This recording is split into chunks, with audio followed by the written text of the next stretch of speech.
बेगमपुरा शहर को नाओ, दुख अंदो नहीं तह ठाओ।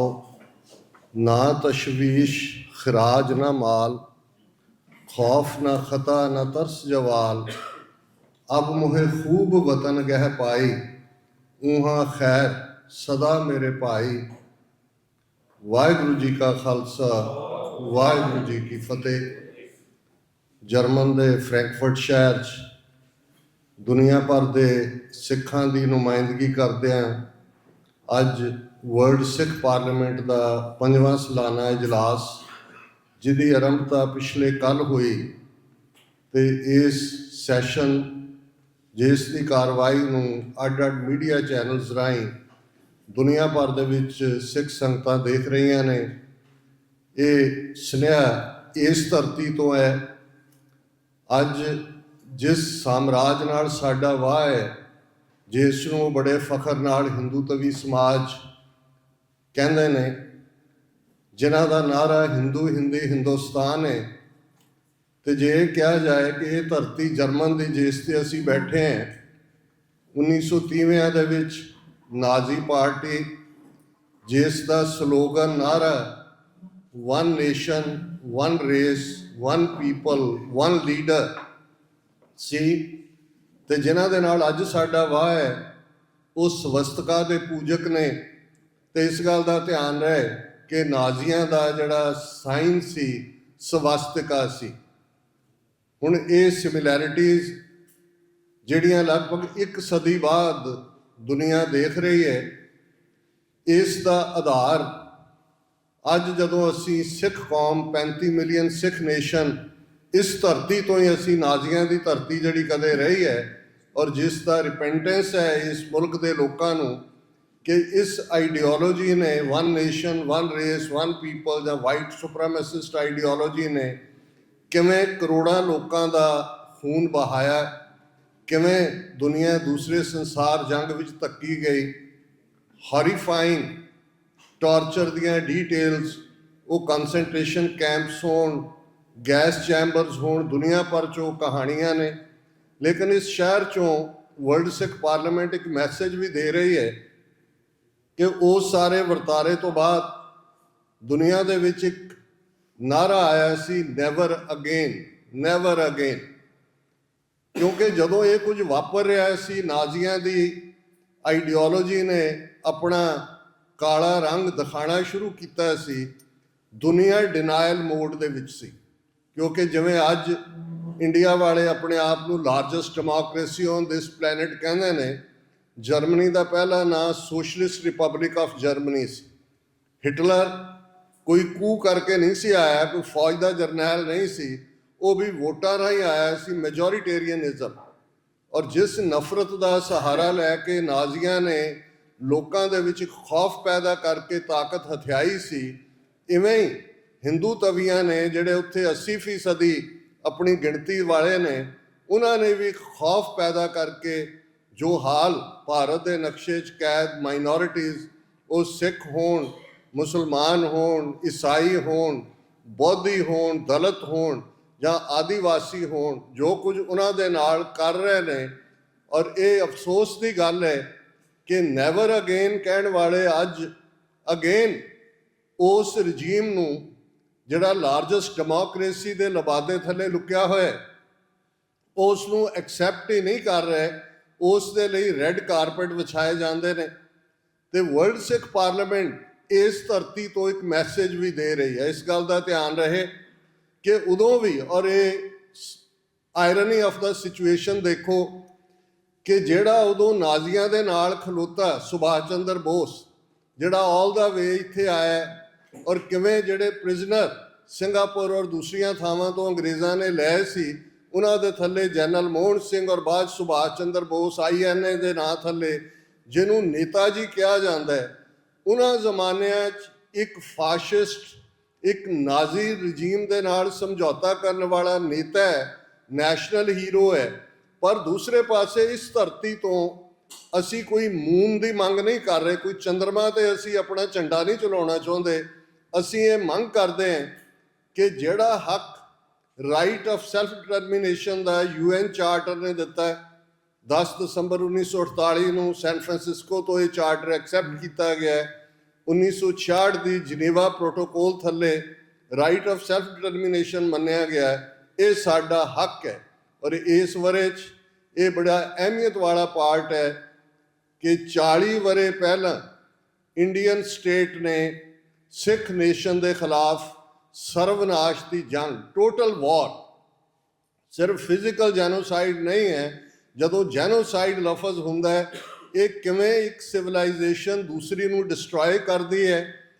ਮਿਲਾਨ ਕੁੰਦਰਾ ਫ੍ਰੀਲੈਂਸ ਥਿੰਕਰ, ਜਿਸ ਦੀ ਸਕੋਟ ਨੂੰ ਦੁਨੀਆ ਦੀਆਂ ਸਾਰੀਆਂ ਰੈਵੋਲੂਸ਼ਨਰੀ ਮੂਵਮੈਂਟਸ ਵਾਲੇ ਬਿਆਨਦੇ ਨੇ, ਜਿਹਦੇ 'ਚ ਉਸਨੇ ਕਿਹਾ the first step towards liquidation of a people is to destroy its books, its culture, its history.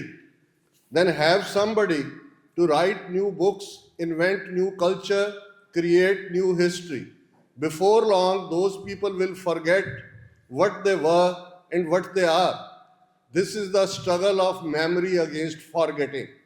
और ये explain करता है ਕਿ ਅੱਜ ਜਿਹੜੀ ਟੋਟਲ ਵਾਰ ਸਿੱਖਾਂ ਦੇ ਖਿਲਾਫ ਵਿੱਢੀ ਹੋਈ ਹੈ, ਉਸ ਦੇ ਵਿੱਚ ਕਿਵੇਂ ਸਾਡੀਆਂ 2 ਜਨਰੇਸ਼ਨ, 20 ਸਾਲ ਦੇ ਲਗਭਗ ਜਨਰੇਸ਼ਨ ਮੰਨੀ ਜਾਂਦੀ ਹੈ, 40 ਵਰੇ ਬਾਅਦ ਅਸੀਂ ਇਸ ਧਰਤੀ ਤੇ ਬੈਠ ਕੇ ਦੁਨੀਆ ਨੂੰ ਇਹ ਮੈਸੇਜ ਦੇ ਰਹੇ ਹਾਂ ਕਿ ਇਹ ਜੈਨੋਸਾਈਡਲ ਰਜੀਮ, ਜਿਸ ਦੀਆਂ ਹੱਦਾਂ ਹੁਣ ਸਿਰਫ ਭਾਰਤ ਦੇ ਨਕਸ਼ੇ 'ਚ ਨਹੀਂ ਨੇ, 2023-24 ਦਾ ਵਰਾ ਟਰਾਂਸਨੈਸ਼ਨਲ ਰਿਪਰੈਸ਼ਨ ਕ੍ਰਾਈਮ, ਬਹੁਤ ਸਾਰਿਆਂ ਲਈ ਇਹ ਨਵਾਂ ਲਫ਼ਜ਼ ਆਇਆ ਕਿ ਕਿਵੇਂ ਉਹਨਾਂ ਨੇ ਕੈਨੇਡਾ ਦੀ ਧਰਤੀ ਤੇ 18 ਜੂਨ 2023 ਨੂੰ ਭਾਈ ਹਰਦੀਪ ਸਿੰਘ ਨਿੱਜਰ ਨੂੰ ਸ਼ਹੀਦ ਕੀਤਾ।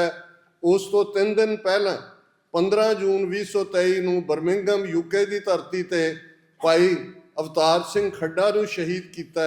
ਉਸ ਤੋਂ ਕੁਝ ਹਫ਼ਤੇ ਪਹਿਲਾਂ ਮਈ ਦੇ ਮਹੀਨੇ ਲਾਹੌਰ ਦੀ ਧਰਤੀ ਤੇ ਭਾਈ ਪਰਮਜੀਤ ਸਿੰਘ ਪੰਜਵਾੜ ਨੂੰ ਸ਼ਹੀਦ ਕੀਤਾ।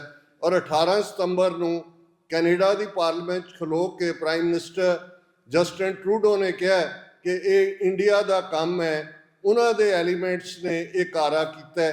ਅਮਰੀਕਾ ਦੇ ਵਿੱਚ ਗੁਰਪਤਵੰਤ ਸਿੰਘ ਪੰਨੂ ਮਰਡਰ ਪਲਾਟ, ਜਿਸ ਨੂੰ ਨਾਂ ਦਿੱਤਾ ਗਿਆ, ਕਿਵੇਂ ਏਜੰਸੀਆਂ ਦੀ ਮੁਸਤੈਦੀ ਨੇ ਫਾਈਲ ਕੀਤਾ। ਔਰ ਅੱਜ 1 ਸਾਲ ਦੇ ਯਤਨਾਂ ਤੋਂ ਬਾਅਦ ਨਿਖਿਲ ਗੁਪਤਾ, ਜਿਹੜਾ ਇੰਡੀਅਨ ਰਾਅ ਦਾ ਏਜੰਟ ਸੀ, ਉਸ ਨੂੰ ਐਕਸਟ੍ਰਾਡਾਈਟ ਕਰਕੇ ਚੈੱਕ ਰਿਪਬਲਿਕ ਤੋਂ ਨਿਊਯਾਰਕ ਲਿਆਂਦਾ ਗਿਆ ਔਰ ਅਕਤੂਬਰ ਦੇ ਮਹੀਨੇ 'ਚ ਉਸ ਦਾ ਟਰਾਇਲ ਸ਼ੁਰੂ ਹੋਣ ਜਾ ਰਿਹਾ। ਇਹ ਵੇਰਵੇ ਸ਼ਾਇਦ ਤੁਹਾਨੂੰ ਬਹੁਤ ਸਾਰਿਆਂ ਨੂੰ ਪਤਾ ਵੀ ਹੋਣ, ਲੇਕਿਨ ਇਹ ਡੈਲੀਗੇਟ ਸੈਸ਼ਨ ਜਿਹੜੀ ਵਰਲਡ ਸਿੱਖ ਪਾਰਲੀਮੈਂਟ 2015 ਦੇ ਚੱਬਾ ਦੀ ਧਰਤੀ ਤੇ, ਇਤਿਹਾਸਕ ਧਰਤੀ ਤੇ ਹੋਏ ਸਰਬੱਤ ਖਾਲਸਾ ਦੇ ਇੱਕ ਰੈਜ਼ੋਲੂਸ਼ਨ 'ਚੋਂ ਨਿਕਲੀ। ਇਸ ਦੀ ਬਣਤਰ ਦੇ ਵਿੱਚ ਕੁਝ ਵਕਤ ਲੱਗਾ। ਕੋਵਿਡ ਦੇ 2 ਸਾਲ ਵਿੱਚੋਂ ਜੇ ਕੱਢ ਲਈਏ ਤੇ ਇਹ 5ਵਾਂ ਸੈਸ਼ਨ ਜਿਹੜਾ ਪੈਰਿਸ ਤੋਂ ਔਰ ਫਿਰ ਉਹ ਟੋਰਾਂਟੋ, ਲੰਡਨ, ਔਰ ਅੱਜ ਜਦੋਂ ਅਸੀਂ ਇਸ ਧਰਤੀ ਦੇ ਉੱਤੇ ਨਿਊਯਾਰਕ ਤੋਂ ਬਾਅਦ ਇੱਥੇ ਇਹ ਸੈਸ਼ਨ ਕਰ ਰਹੇ ਹਾਂ। ਔਰ ਸਭ ਤੋਂ ਪਹਿਲਾਂ ਤਾਂ ਮੈਂ ਸਮੁੱਚੀਆਂ ਹੀ ਫਰੈਂਕਫਰਟ ਦੀਆਂ ਸਿੱਖ ਸੰਗਤਾਂ, ਜਰਮਨ ਦੇ ਖਾਸ ਤੌਰ 'ਤੇ ਜਿਹੜੇ ਸਾਰੇ ਐਕਟਿਵਿਸਟ ਜਿਨ੍ਹਾਂ ਨੇ ਪਿਛਲੇ 2-3 ਦਿਨਾਂ ਤੋਂ ਪੂਰੀ ਮਹਿਮਾਨ ਨਵਾਜ਼ੀ ਔਰ ਪਿਆਰ ਦਾ ਵਿਖਾੜਾ ਕੀਤਾ, ਉਹਨਾਂ ਦਾ ਸ਼ੁਕਰੀਆ ਅਦਾ ਕਰਨਾ ਚਾਹੁੰਦਾ। ਔਰ ਇਸ ਗੱਲ ਦਾ ਧਿਆਨ ਰਹੇ ਕਿ ਇਹ ਹਮੇਸ਼ਾ ਕੌਮਾਂ ਦੀ ਜ਼ਿੰਦਗੀ ਦੇ ਵਿੱਚ ਉਤਰਾਅ ਚੜਾਅ ਆਉਂਦੇ ਨੇ। ਬੇਸਿਕਲੀ ਜਦੋਂ ਤੱਕ ਕੌਮਾਂ ਹਾਰ ਜਾਣ ਤੇ ਹਾਰ ਮੰਨ ਲੈਣ 'ਚ ਬੜਾ ਫਰਕ ਹੁੰਦਾ। ਔਰ ਸਿੱਖ ਕੌਮ ਨੂੰ ਇਹ ਕੋਈ ਸਮਝਾ ਨਹੀਂ ਸਕਦਾ, ਕਿਉਂਕਿ ਅਸੀਂ 18ਵੀਂ ਸਦੀ ਖੁਦ ਉਸ ਸਾਰੇ ਦੌਰ 'ਚੋਂ ਲੰਘੇ ਹੈ। ਇੱਕੋ ਵੇਲੇ ਮੁਗਲਾਂ ਦੇ ਨਾਲ, ਦਰਾ ਖੈਬਰ ਪਾਰ ਦੇ ਧਾੜਵੀਆਂ ਦੇ ਨਾਲ, ਦੱਖਣ ਦੇ ਮਰਾਠਿਆਂ ਦੇ ਨਾਲ ਟੱਕਰ ਲੈ ਕੇ ਉਸ ਧਰਤੀ ਦੇ ਉੱਤੇ ਉਹ ਰਾਜ ਸਿਰਜਿਆ ਸੀ, ਜਿਹੜਾ ਅੱਜ ਵੀ BBC ਨੇ ਕੁਝ ਅਰਸਾ ਪਹਿਲਾਂ ਇੱਕ ਦੁਨੀਆ ਦੇ 7-8 ਹਜ਼ਾਰ ਸਾਲ ਦੀ ਹਿਊਮਨ ਹਿਸਟਰੀ ਦੇ ਵਿੱਚ ਕਿਹੜਾ ਆਈਡੀਅਲ ਰਾਜ ਸੀ ਉਸ ਦਾ, ਜਿਹੜਾ ਉਹ ਉਹਨਾਂ ਨੇ ਵੇਰਵੇ ਮੰਗੇ। ਔਰ ਇੱਕ ਅਮਰੀਕਨ ਹਿਸਟੋਰੀਅਨ ਦੀ ਰਾਈਟ ਅਪ ਨੂੰ ਮੰਨਿਆ ਗਿਆ, ਜਿਸ ਦੇ ਵਿੱਚ ਮਹਾਰਾਜਾ ਰਣਜੀਤ ਸਿੰਘ ਦਾ ਪੀਰੀਅਡ ਉਸ ਨੂੰ ਇੱਕ ਆਦਰਸ਼ ਰਾਜ ਮੰਨਿਆ ਗਿਆ। ਔਰ ਜਦੋਂ ਅੱਜ ਅਸੀਂ ਇਹ ਫਾਈਨਲ ਡੇ ਹੈ ਸਾਡਾ, ਪਿਛਲੇ ਕੱਲ੍ਹ ਬੜੇ ਹੀ ਆਰਡਰਲੀ ਢੰਗ ਦੇ ਨਾਲ ਡੈਲੀਗੇਟਸ ਨੇ ਜਿਹੜਾ ਉਹ ਅੱਡ-ਅੱਡ ਇਸ਼ੂਜ਼ ਦੇ ਉੱਤੇ ਵਿਚਾਰ ਕੀਤੀ। ਅੱਜ ਦੇ ਇਸ ਸੈਸ਼ਨ 'ਚ ਜਿਹੜੇ ਰੈਜ਼ੋਲੂਸ਼ਨ ਸਿੱਖ ਕੌਮ ਨੂੰ ਪ੍ਰਭਾਵਿਤ ਕਰਦੇ ਨੇ, ਕੁੱਲ ਇਨਸਾਨੀਅਤ ਨੂੰ ਪ੍ਰਭਾਵਿਤ ਕਰਦੇ ਨੇ, ਉਹ ਵੀ ਸਾਹਮਣੇ ਰੱਖੇ ਜਾਣਗੇ। ਔਰ ਇਸ ਦੇ ਨਾਲ ਨਾਲ ਭਵਿੱਖ ਦੀ ਰਣਨੀਤੀ ਕੀ ਹੈ, ਅਸੀਂ ਇਹ ਗੱਲ ਸਪਸ਼ਟ ਕਰਨਾ ਚਾਹੁੰਦੇ ਹਾਂ ਕਿ ਵਰਲਡ ਸਿੱਖ ਪਾਰਲੀਮੈਂਟ ਦੁਨੀਆ ਭਰ ਦੇ ਸਿੱਖਾਂ ਦੀ ਨੁਮਾਇੰਦਗੀ ਦੇ ਲਈ ਇੱਕ ਅੰਬਰੇਲਾ ਆਰਗੇਨਾਈਜੇਸ਼ਨ ਹੈ। ਇਹਦਾ ਕੋਈ ਇਹ ਦਾਅਵਾ ਨਹੀਂ ਹੈ ਕਿ ਇਹੀ ਕੰਮ ਕਰ ਰਹੇ ਆ। ਅਸੀਂ ਸਮਝਦੇ ਹਾਂ ਕਿ ਅੱਜ ਜਦੋਂ ਕਿ ਸਾਡੇ ਲਈ ਇੱਕ ਹੋਪ ਵੀ ਜਨਰੇਟ ਹੋਈ ਹੈ, ਜਿੱਥੇ ਟ੍ਰੈਜਡੀਜ਼ ਨੇ, ਘੱਲੂਘਾਰਿਆਂ ਨੇ ਕਦੇ ਕੌਮ ਨੂੰ ਕਮਜ਼ੋਰ ਨਹੀਂ ਕੀਤਾ, ਘੱਲੂਘਾਰਿਆਂ ਚੋਂ ਵੀ ਅਸੀਂ ਨਿਕਲਦੇ ਹਾਂ ਇਹੀ ਗੁਰੂ ਦੇ ਸਮਰੱਥ ਹੋ ਕੇ ਅਰਦਾਸਾਂ ਸੋਧਦੇ ਹਾਂ ਕਿ ਗੁਰੂ ਨੇ ਕੁਠਾਲੀ ਪ੍ਰੀਖਿਆ ਪਾਈ ਸੀ, ਖੋਟ ਝੜ ਗਿਆ, ਕੁੰਦਨ ਰਹਿ ਗਿਆ। ਅੱਜ ਸਾਡੇ ਸਾਹਮਣੇ ਇੱਕ ਹੋਪ ਵੀ ਹੈ। ਦੁਨੀਆ ਭਰ 'ਚ ਅੱਜ ਇੰਡੀਆ ਐਜ਼ ਏ ਰੋਗ ਸਟੇਟ, ਉਸ ਦਾ ਚਿਹਰਾ ਬੇਨਕਾਬ ਹੋਇਆ। ਸਿੱਖ ਕੌਮ ਦਾ ਖਾਲਿਸਤਾਨ ਦਾ ਇਸ਼ੂ, ਜਿਹਦੇ ਲਈ ਤੁਹਾਡੇ ਬਹੁਤ ਸਾਰਿਆਂ ਨੇ, ਜਿਨ੍ਹਾਂ ਨੇ ਸਾਰੀ ਜ਼ਿੰਦਗੀ ਇਸ ਪਾਸੇ ਲਾਈ ਹੈ, 40 ਵਰ੍ਹਿਆਂ 'ਚ ਯਤਨ ਕੀਤੇ। ਕਦੇ ਇੱਕ ਰਹਿਮਤ ਅਲੀ ਨੇ ਕੈਂਬਰਿਜ ਯੂਨੀਵਰਸਿਟੀ 'ਚ ਖਲੋ ਕੇ 30ਵਿਆਂ ਦੇ ਵਿੱਚ ਪਾਕਿਸਤਾਨ ਜ਼ਿੰਦਾਬਾਦ ਕਿਹਾ ਸੀ, ਤੇ ਉਦੋਂ ਬਹੁਤ ਸਾਰੇ ਲੋਕ ਕਹਿੰਦੇ ਸੀ ਕਿ it is a kid stuff. ਪਰ ਅਸੀਂ ਦੇਖਦੇ ਹਾਂ ਕਿ ਕਿਵੇਂ ਉਹ ਹਕੀਕਤ ਬਣਿਆ। ਇਵੇਂ ਹੀ ਜਿਹੜੇ ਖਾਲਿਸਤਾਨ ਨੂੰ ਯੂਟੋਪੀਆ, ਡ੍ਰੀਮਲੈਂਡ, ਦਿਨੇ ਸੁਪਨੇ ਦੇਖਣ ਵਾਲੇ ਲੋਕਾਂ ਦਾ ਡ੍ਰੀਮ ਇਹ ਕਹਿੰਦੇ ਸੀ, ਅੱਜ ਉਹ ਇੰਨੇ ਖੌਫਜ਼ਦਾ ਨੇ, ਉਹਨਾਂ ਨੇ ਵੀ ਇਹ ਦੇਖ ਲਿਆ ਕਿ ਡਾਇਸਪੋਰਾ ਸਿੱਖਾਂ ਦੀ ਤਾਕਤ ਨੇ ਕਿਵੇਂ ਗਲੋਬਲੀ ਖਾਲਿਸਤਾਨ ਦੀ ਮੂਵਮੈਂਟ ਜਿਹੜੀ ਹੈ ਉਹ ਖੜੀ ਕਰ ਦਿੱਤੀ ਹੈ ਕਿ ਉਹ ਅੱਜ ਟਰਾਂਸਨੈਸ਼ਨਲ ਰਿਪਰੈਸ਼ਨ 'ਤੇ ਆਏ ਨੇ। ਇਹ ਦੁਸ਼ਮਣ ਦਾ ਅਖੀਰਲਾ ਹਥਿਆਰ ਹੈ। ਅਸੀਂ well within the ambit of UN charter, well within the ambit of international law ਆਪਣੀ struggle right of self determination ਦੀ, ਉਸ ਨੂੰ ਮੰਤਕੀ ਅੰਜਾਮ ਤੱਕ ਪਹੁੰਚਾਵਾਂਗੇ। ਅੱਜ ਦੇ ਇਸ ਸੈਸ਼ਨ ਦੀ ਸ਼ੁਰੂਆਤ ਤੋਂ ਪਹਿਲਾਂ ਅਸੀਂ ਆਪਣੇ 1.5 ਲੱਖ ਤੋਂ ਜ਼ਿਆਦਾ ਗੁਰੂ ਕੇ ਸਪੁੱਤਰ ਸਪੁੱਤਰੀਆਂ ਨੂੰ ਵੀ ਆਪਣੀਆਂ ਯਾਦਾਂ ਵਿੱਚ ਲਿਆਈਏ, ਜਿਨ੍ਹਾਂ ਨੇ ਆਪਣਾ ਖੂਨ ਡੋਲਿਆ ਤਾਂ ਕਿ ਕੌਮ ਦਾ ਆਉਣ ਵਾਲਾ ਕੱਲ੍ਹ ਸ਼ਾਨ ਮਤਾ ਹੋਏ, ਮਾਣ ਮਤਾ ਹੋਏ। ਔਰ ਇਹ ਗੱਲ ਜਦੋਂ 20ਵੀਂ ਸਦੀ ਦੇ ਮਹਾਨ ਸਿੱਖ ਸੰਤ ਜਰਨੈਲ ਸਿੰਘ ਜੀ ਖਾਲਸਾ ਪਿੰਡਰਾਂ ਵਾਲਿਆਂ ਨੇ ਕਹੀ ਸੀ, ਖਾਲਸਾ ਜੀ ਸ਼ਹੀਦਾਂ ਦੇ ਖੂਨ ਦਾ ਹੱਕ ਲੈਣੇ, ਤੇ ਸ਼ਹੀਦਾਂ ਦੇ ਖੂਨ ਦਾ ਹੱਕ ਖਾਲਿਸਤਾਨ ਦੀ ਪ੍ਰਾਪਤੀ ਨਾਲ ਜੁੜਿਆ ਹੋਇਆ ਹੈ। ਇਹ ਸਾਡਾ ਰਿਜ਼ੋਲਵ ਹੈ। ਅਸੀਂ ਗਰੋ ਹੋਏ ਹਾਂ ਇਹਨਾਂ 5 ਵਰ੍ਹਿਆਂ 'ਚ। ਤੁਹਾਡੇ ਸਭ ਦੀ ਮਿਹਨਤ ਰੰਗ ਲਿਆ ਰਹੀ ਹੈ। ਅੱਜ ਦੁਨੀਆ ਜਾਣਨਾ ਚਾਹੁੰਦੀ ਹੈ ਸਾਡਾ ਕੇਸ ਕੀ ਹੈ। ਇਸ ਵੇਲੇ ਇਹ 5 ਵਾਈਜ਼ ਕੰਟਰੀ, ਜਿਹਦੇ 'ਚ ਖਾਸ ਤੌਰ 'ਤੇ America, Canada, Australia, UK, New Zealand, ਇਹਨਾਂ ਦਾ ਵੱਡਾ ਰੋਲ ਹੈ। ਪਰ ਜਰਮਨ, ਅਸੀਂ ਸਮਝਦੇ ਹਾਂ ਵੀ ਜਿੱਥੇ ਇੱਕ ਪਾਸੇ ਇੱਥੋਂ ਦੀ ਜਿਹੜੀ ਰੇਸਿਸਟ ਆਈਡੀਓਲੋਜੀ ਸੀ ਉਸ ਦਾ ਅੰਤ ਹੋਇਆ, ਤੇ ਇਹੀ ਮੈਸੇਜ ਇਸ ਧਰਤੀ ਤੋਂ ਅੱਜ ਇਹ 5ਵਾਂ ਸੈਸ਼ਨ ਵਰਲਡ ਸਿੱਖ ਪਾਰਲੀਮੈਂਟ ਦਾ ਦੇ ਰਿਹਾ ਹੈ ਕਿ ਭਾਰਤ ਦੇ ਨਕਸ਼ੇ 'ਚ ਕੈਦ ਸਾਰੀਆਂ ਅਕਲੀਤਾਂ ਔਰ ਜ਼ੁਲਮ ਸਹਿਣ ਵਾਲਿਆਂ ਨੂੰ ਅਲਟੀਮੇਟਲੀ ਖਾਲਸਾ ਪੰਥ, ਔਰ ਮੇਰੇ ਸਾਹਮਣੇ ਸਰਦਾਰ ਜਸਵੰਤ ਸਿੰਘ ਖਾਲੜਾ, ਉਹਨਾਂ ਦੀ ਪਿਕਚਰ ਔਰ ਉਹਨਾਂ ਦਾ ਕੋਟ ਹੈ, ਜਿਹਦੇ 'ਚ ਉਹਨਾਂ ਨੇ ਕਿਹਾ ਸੀ ਕਿ ਖਾਲਸਾ ਮਨੁੱਖੀ ਹੱਕਾਂ ਦੀ ਰਾਖੀ ਲਈ ਸਤਿਗੁਰਾਂ ਨੇ ਸਾਜਿਆ, ਪਰ ਜੇ ਅਸੀਂ ਆਪਣੇ ਹੀ ਮਨੁੱਖੀ ਹੱਕਾਂ ਦੀ ਰਾਖੀ ਨਹੀਂ ਕਰ ਸਕਾਂਗੇ ਤੇ ਦੁਨੀਆ ਦੇ ਵਿੱਚ ਖਾਲਸੇ ਨੂੰ ਪਰਿਭਾਸ਼ਿਤ ਕਿਵੇਂ ਕਰਾਂਗੇ, ਕਿਵੇਂ ਡਿਫਾਈਨ ਕਰਾਂਗੇ ਕਿ ਅਸੀਂ ਖਾਲਸਾ। ਸੋ ਜਿਹੜੇ ਲੋਕ ਖਾਲਿਸਤਾਨ ਦੇ ਮੁੱਦੇ ਤੋਂ ਖੱਬੇ ਸੱਜੇ ਲਿਜਾ ਕੇ ਕੋਈ ਗੱਲ ਕਰਨਾ ਚਾਹੁੰਦੇ ਨੇ, ਉਹ ਸਾਡੇ ਹਿਤੈਸ਼ੀ ਨਹੀਂ ਨੇ। ਇਹ ਮੈਸੇਜ ਇਸ ਵਰਲਡ ਸਿੱਖ ਪਾਰਲੀਮੈਂਟ ਦੇ 5ਵੇਂ ਸੈਸ਼ਨ 'ਚੋਂ ਜਾ ਰਿਹਾ ਹੈ ਕਿ ਅਸੀਂ ਕੰਪਲੀਟਲੀ ਹਰ ਆਸਪੈਕਟ ਤੋਂ ਕੌਮੀ ਘਰ ਖਾਲਿਸਤਾਨ, ਦਰਿਆਏ ਜਮਨਾ ਤੋਂ ਵਾਘਾ ਤੱਕ ਇੰਡੀਪੈਂਡੈਂਟ ਸੋਵਰਨ ਨੇਸ਼ਨ ਖਾਲਿਸਤਾਨ ਬਹੁਤ ਜਲਦੀ ਇੱਕ ਰਿਐਲਿਟੀ ਹੋਏਗਾ।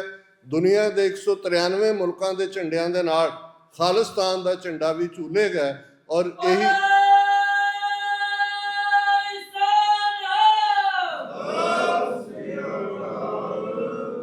ਔਰ ਇਹਨਾਂ ਲਫ਼ਜ਼ਾਂ ਦੇ ਨਾਲ ਹੀ ਮੈਂ ਇਹ ਬੇਨਤੀ ਕਰਦਾ ਹਾਂ ਕਿ ਅੱਜ ਦੇ ਸੈਸ਼ਨ ਦੀ ਕਾਰਵਾਈ ਨੂੰ ਸ਼ੁਰੂ ਕੀਤਾ ਜਾਏ। ਵਾਹਿਗੁਰੂ ਜੀ ਕਾ ਖਾਲਸਾ, ਵਾਹਿਗੁਰੂ ਜੀ ਕੀ ਫਤਿਹ।